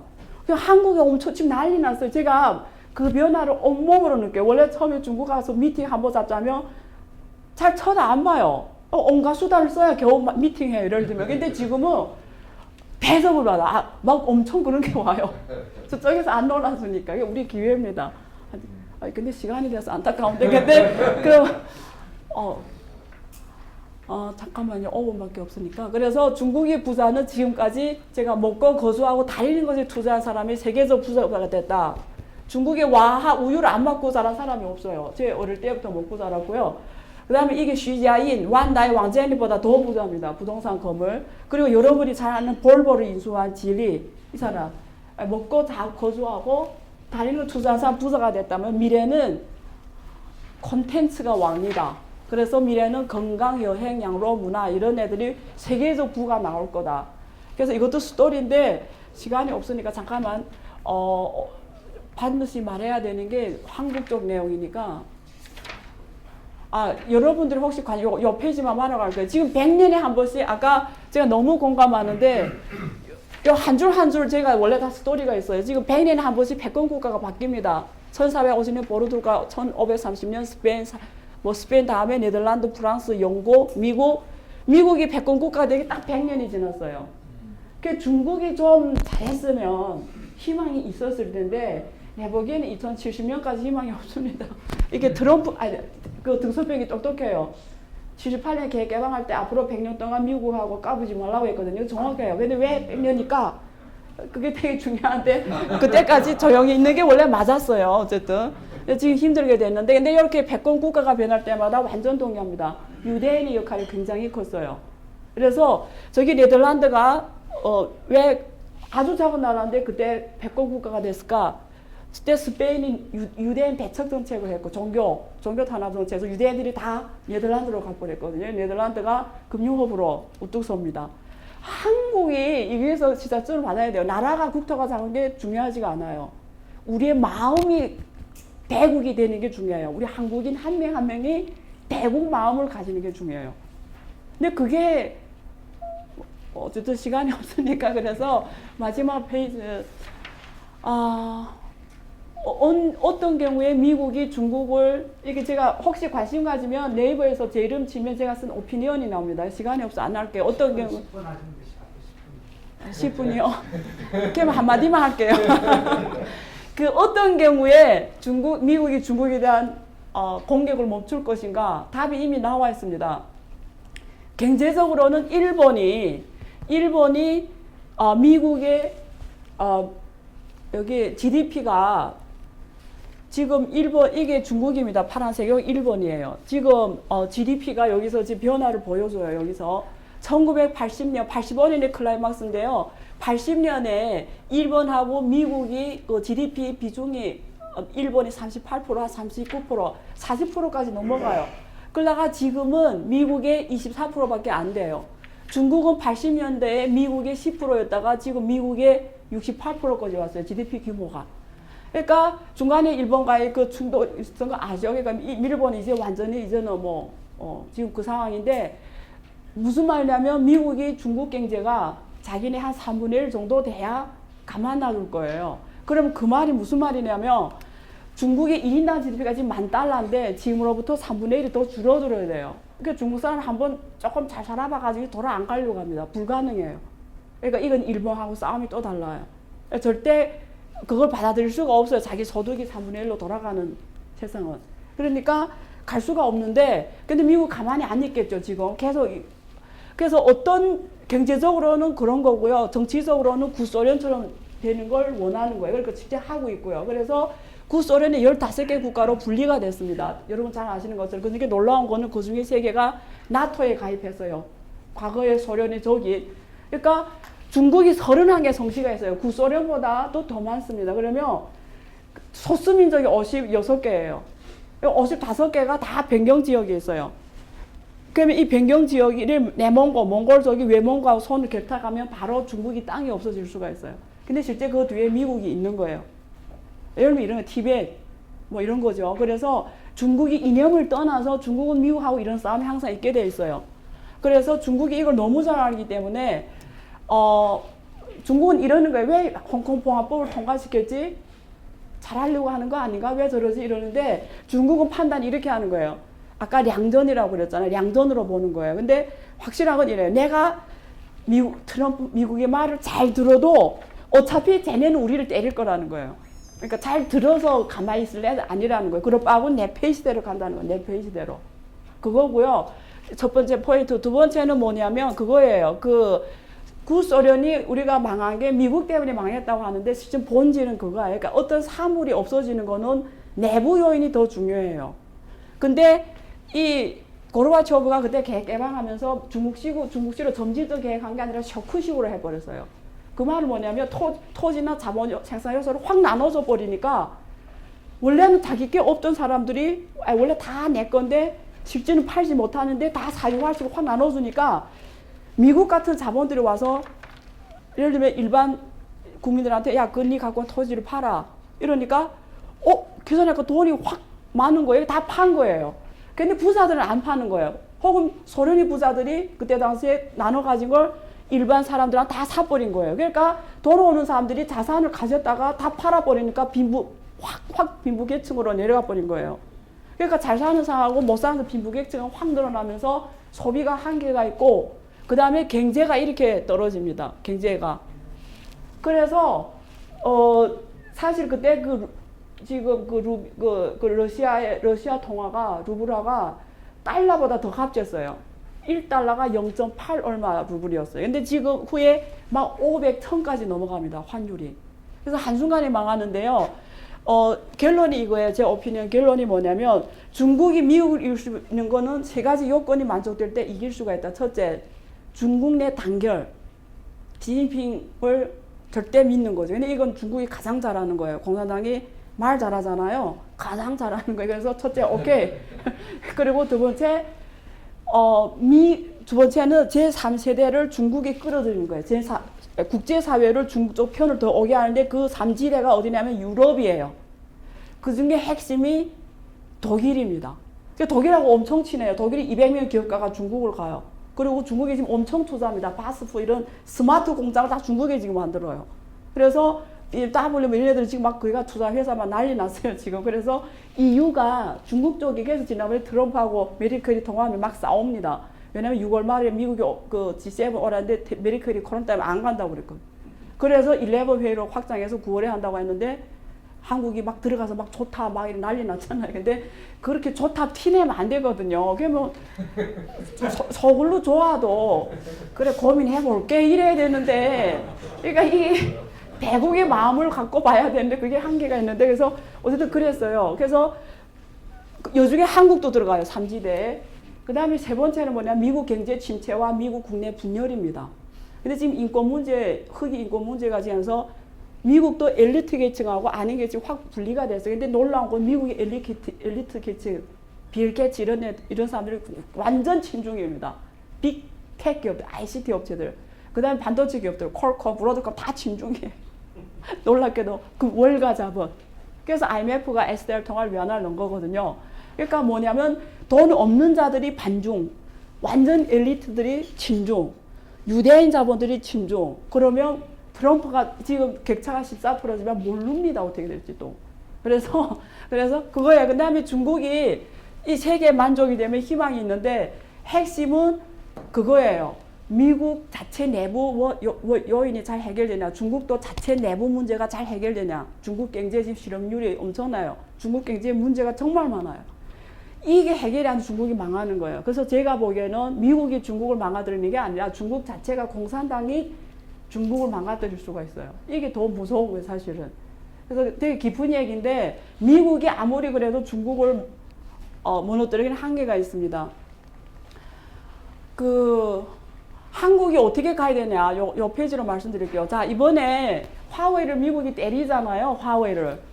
구글이 11 버전이 나왔는데 이제 화웨이 신형 핸드폰에 구글 11 탑재를 못하게 해요. 근데 놀랍게 화웨이는 국내 시장에서 성공한 업체가 아니에요. 유럽에서 성공했어요. 유럽의 시장 점유율 1위가 화웨이였어요. 근데 지금 만약에 구글 탑재 안 시키면 화웨이 핸드폰이 미국에서 안 팔려요. 그래서 삼성의 핸드폰이 거기 시장 점유율이 올라갔어요. 그래서 근데 이번에 그래서 화웨이가 이제는 하드웨어, 소프트웨어를 다 국산화하겠다라는 거예요. 이렇게 해버리니까. 근데 그게 하루아침에 되는 건 아닙니다. 근데 이번에 새로 나온 5G 핸드폰, 5G는 삼성하고 화웨이가 세계 시장에 33, 33을 해요. 둘이 왔다 갔다 해요. 화웨이가 34, 삼성이 33. 둘이 비까비까인데요. 새로 나온 5G 핸드폰에 지금 여기서 보시면 이게 부품의 출처 국가들이에요. 그래서 4G 때 해도 이게 삼성이 사우스 코리아 이게 삼성이 이렇게 많이 들어갔어요. 여기 SK 하이닉스 칩이라 이런 게 이렇게 많이 들어갔죠. 근데 이번에 새로 난 그 5G 요만큼 들어갔어요. 확 줄어들었어요. 삼성 게. 그 한국 부품이. 그리고 그 여기 유럽입니다. 빨간색. 유럽도 확 줄어든 게 보이시죠? 네, 국산이 많이 늘어납니다. 이 차이나 국산 많이 쓰는 거고요. 그래서 그 안에 부품별로 또 뭐 디스플레이는 한국 삼성 거 썼습니다. OLED를 대체할 수 있는 데는 없어요. 세계 시장의 90% 이상 삼성이에요. SK 하이닉스 여기 들어간 부품입니다. 무슨 말이냐면 중국이 이렇게 신형의 국산화가 지금 미국 때문에 빨리 변화되고 있다는 거고요. 중국이 제일 약점이 이 반도체에서 이 하이밸류 쪽이 없습니다. 이게 CPU하고 시스템하고 메모리 쪽. 그래서 이게 안 되기 때문에 미국이 마음먹고 때리면 꼼짝 못 하는 거죠. 그래서 미국은 다행인 건 중국이 5G에서 빨리 갑니다. 그래서 5G에서 화웨이가 전체 특허의 50% 이상을 갖고 있어요. 근데 저게 여기서 하나만 말씀드릴게요. 그 화웨이가 대단한 것 같죠. 근데 대단해요. 근데 사실은 런정페이가 정말 대단한데 그게 더 중요한 게 아니고 인재 전략이 통했던 거예요. 딱 그 터키 과학자 폴라 로먼 썼는데 그걸 갖다가 중국의 20대 박사들을 붙여놔가지고 만든 특허예요. 그래서 한국에 지나면 장원기 사장이 중국 가니까 한국 언론이나 뭐 난리 났잖아요. 기술 유출이고 뭐 반도체 뭐 제가 요즘 방송에서 이런 말이에요. 장원기 사장 한 명이 중국 가서 반도체가 바로 따라올 거면 한국이 반도체 경쟁력이 있는 겁니까? 하지 말아야죠. 그렇게 생각하면 안 되죠. 그러니까 결국 한국이 장원기가 안 가서 중국 반도체가 올라오면 뭐합니까? 그것도 아니에요. 이왕이면 한국 사람이 가서 거기 CEO 자리에 앉아 사인하고 리더 자리에 앉는 게 훨씬 좋죠. 나중에 중국하고도 중국이 호랑이라면 중국을 잘 알 수도 있고 한국하고 기회도 많이 만들 수 있고 한국에 가서 중국에 장하는 게 더 중요하죠. 원래 갔어야죠. 그런데 이게 한국이 그래서 이게 마음이 이렇게 넓어야 되는데 그래서 중국이 올 거는 올 거예요. 그래서 한국은 그러는 게 아니라 중국처럼 전 세계 인재를 다 데리고 와서 중국은 피부 불면 국정 불면 성별 불면 나이 불면 인재를 데려오거든요.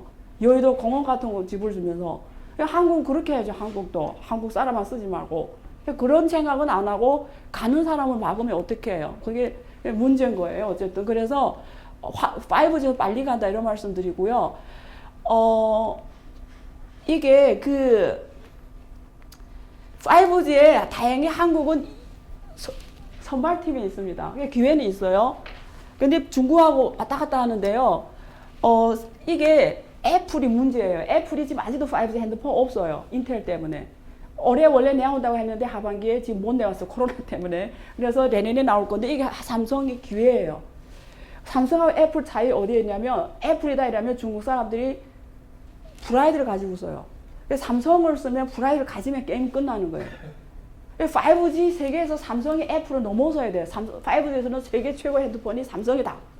그럼 끝나는 거죠. 기회인데 지금 이게 세계 시장점에서 이게 삼성입니다. 밑에 게. 중국이 화웨이가 이렇게 따라오고 있어요. 격차가 3-4%. 만약 미국이 안 때렸으면 오히려 작년 말에 초월했어요. 미국이 안 때렸으면. 그러니까 얼마나 한국이 좋아요. 막 미국이 나서 막아주잖아요. 이럴 때 달려가야죠. 그래서 지금 보시면 여기 PC 시대의 세계 대단한 기업이 이런 애들이잖아요. 이런 애들. 그 다음에 4G에서는 구글, 애플 이런 애 대단한 기업이었잖아요. 지금 5G에 없습니다. 저게 한국 기업이 있어야 되는 거예요. 저기 이제 한국의 구글이 나와줘야 되는 거예요. 근데 제가 말했죠. 5시간 반만 만에 끝나는 나라이기 때문에 구글이 나오기 힘들다고 그래요. 그러면 40분 거리에 중국을 가든지 아니면 뭐 어디로 가든지 한국은 이게 운명입니다. 그래서 저기에 한국 기업이 들어가기를 바라고요. 정말 마지막으로 하나만 말씀드릴게요. 지금 보세요. 10년 이전에 여기에 이런 업체들이 지금 다 없어졌어요. 근데 그때 뒤에 애플, 삼성, LG 있는데 얘네만 살았어요. 지금 10년 후에 톱 10에 얘네 셋하고 나머지 7개는 다 중국입니다. 이번에 코로나 때문에 미국에서 5G 핸드폰 엄청 팔렸는데 그게 중국 업체가 제가 아는 분이에요. 그분이. 그 핸드폰이 가장 많이 팔렸어요. 미국하고 싸우는데 중국 핸드폰이 미국에서 5G 제일 많이 팔렸어요. 그래서 여러분들은 다 경영인들이니까 이 책 읽었을 것 같아요. 제일 위대한 관리 책이라고 하잖아요. 근데 여기에 재밌는 게 초우량 기업의 조건, 당시에 미국에서 가장 성공한 3,000개 기업을 중에서 1%, 상위 1%, 43개가 기업이 왜 성공하냐를 조건을 만든 책이 이 책인데, 이게 10년 후에 14개 기업이 재무위기에 처합니다. 한 개 파산위기고요. 더 재밌는 거는 30년 후이죠. 70%가 기업 성장이 스톱이 되고 거의 뭐 다 조정에 들어갑니다. 그래서 저 사람이 욕 먹어요. 톰 피터스 어떻게 된 거야? 너 뭐야? 이러니까 이 사람 말이, 초우량 기업이라는 건 정적인 개념이지만 시대는 항상 변한다. 정답이잖아요. 우리 기업이, 그래서 제가 삼성을 보여주려고 하는 거예요. 자, 지금부터 지금 빨리 지나갈게요. 매출액 기준 세계, 제가 2,000개 기업인데 100개만 갖고 왔어요. 2,000개 보면 더 큰 변화 있는데 100개만 갖고 오면 이 100개 중에 미국이 24개에서 35개, 11개 늘어났어요. 세계 톱 100에서.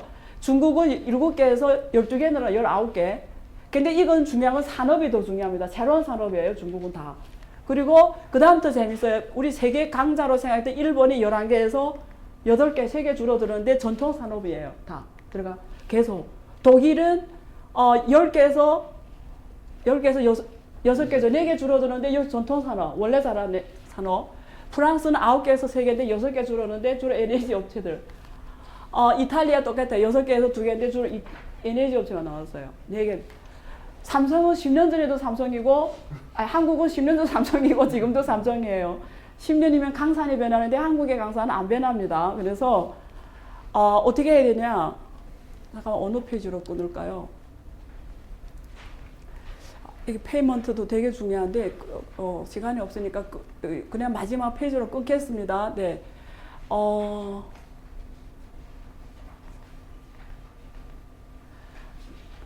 제가 항상 말하는 페이지인데요. 그 영화 관상에 송강호가 관상을 잘 봅니다. 혹시 보셨죠, 영화? 여기에 근데 한 사람의 관상을 잘못 봐요. 수원대군의 관상을. 그래서 얼굴이 흉악하게 생겨서 왕이 안 될 상이로다 뭐 이러는데 실패해요. 그래서 바다를 보면서, 옆에 진을 바다를 보면서 말을 합니다. 시간이 없으니까 제가 말을 할게요. 그래서 이렇게 말해요. 이 사람이. 나는 한 사람의 얼굴을 보았을 뿐 시대의 흐름을 보지 못했네. 파도는 바람이 움직이는 것인데 바람을 보지 못하고 파도를 보았으니, 파도를 보지 말고 바람을 봐야 된다. 무슨 말이냐면 자기 관상을 엄청 잘 보잖아요. 근데 자기 본 관상이 이 사람이 아무리 좋은 운명이라도 한 개인의 운명이 시대의 운명을 못 이긴다라는 거예요. 그래서 시대의 운명을 모이기 때문에 시대의 흐름을 읽는 게 더 중요하다라는 거예요. 그래서 중국에 이런 말이 있어요. 지금 빨간글씨로 제가 표현했는데, 이게 번역하면 하늘의 공을 너희 공으로 착각하지 말라. 그래서 중국 이민일보에 나온 사평인데, 이게 더 웃겨요. 논설위원인데, 마윈의 시대라는 건 없다. 시대 속에 마윈이 있을 뿐이다. 이렇게 맞는 말도 해요. 그래서 중국을 믿어도 돼요. 그렇게 맞는 말 하잖아요. 그러니까 무슨 말이냐면, 한국이 오늘의 한강 기적이고 OECD 국가에 90년 들어가 이렇게 지금까지 온 거는, 여러분들은 옛날 박정희 시대에 뭐 산업화 잘 닦아나고 한국 사람들이 가장 똑똑하고 부지런해서 이렇게 하는데 부정을 안 해요. 그 부분이 있어요. 근데 절대 착각하시면 안 돼요. 어쩌면 한국이 시대의 운명을 잘 만났기 때문에 누가 대통령이 됐어도 누가 됐어도 오늘이 왔을 거예요. 근데 그때는 중국이 잤어요. 중국이 이렇게 잤단 말이에요. 동남아도 잤어요. 이럴 때 한국은 미국의 시장, 옆에 일본이랑 기술을 캐치할 수 나라. 이래가지고 빨리 왔어요. 그래서 시대의 운명이 더 크지 않았냐. 이렇게 생각해야 한국의 미래가 있는 거예요. 그러면 저렇게 10년 전에도 삼성, 지금의 삼성이 이런 운명이 없을 거예요. 한국은 지금까지 잘했습니다. 아주 위대한 나라예요. 근데 미래가 중요한 거죠. 왜? 우리 젊은이들에서 성균관 되는 학생들이 지금 졸업해서 어디로 갈 거예요? 중국 기업 가라고 제가 그래요. 어떻게 하니? 네가 간 중국 기업이 알리바바 마윈 기업이 될지, 알리바바 될지. 그러니까 네가 지금 삼성에 들어가서 사원, 과장, 부장이 되려면 40대 돼야 된다. 근데 네 중국 가서 니처럼 중국어 잘하고 영어 잘하고 부지런하고 이러면 5년 만에 임원이 된다. 또 잘하면 사장이 된다. 그러면 네 동창들이 이제 뭐 과장할 때 너는 한국의 글로벌 기업이 장으로 와 프라이싱 받는다. 아무도 안 믿어요. 안 가요. 그래서 그 부모들이 무슨 그런 교수가 있냐 그 말 듣지 말라 이러면서 대기업만 들어가라 이런데요. 그러니까 교수님 이런 말하면 집에 가 욕 먹는데 성균관대 교수 무슨 그런 교수 그 교수야 막 그래서 아무도 안 믿어요. 근데 어쨌든 그런 면에서 중국을 바라줬으면 좋겠고요. 꼭 중국에 투자라는 건 아닙니다. 근데 제가 뒷부분에 했으면 좋았을 뻔데 어쨌든 여기까지 하겠습니다. 감사합니다. 네.